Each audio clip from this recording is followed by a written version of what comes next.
نهم سوال هغه دا دی او دا ښکلی سوال دی چې دا بعض خلک دا وایي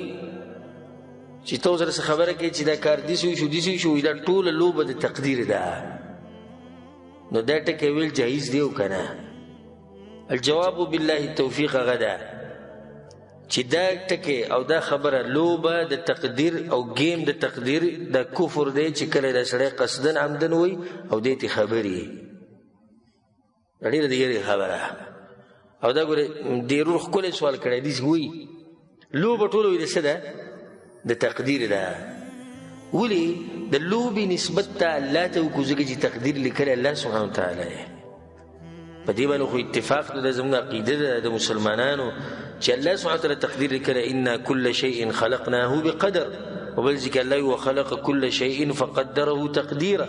وبل ذكر الله يسبح اسم ربك الأعلى الذي خلق فسوى والذي قدر فهدى وبصحيح مسلم كده حديث عبد الله بن عمرو بن عاص رضي الله عنه رسول الله صلى الله عليه وسلم كتب الله مقادير الخلائق قبل أن يخلق السماوات والأرض ب50,000 سنة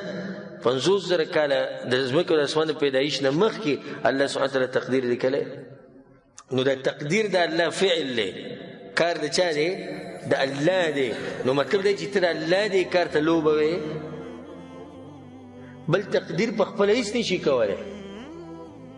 دا خو الله سبحانه وتعالی لیکلي چې څه خیر راځي څه شر راځي خوشحالي ده غم دی مالداري ده غریبي ده چې څه دي د الله سبحانه وتعالی طرف نه نو داسې ویل چې دا لوبه ټوله د تقدیر ده او دا گیم ټول د تقدیر دی دا بې ادبي ده د الله سبحانه وتعالی عام عوام د دې نه دي خبر چې دا کفریه خبره ده نو هغو ته به نصیحت کي او چې څوک یې قصدن عمدن وایي نو والعیاذ بالله دی به د اسلام نه هم خارج کیږي والله اعلم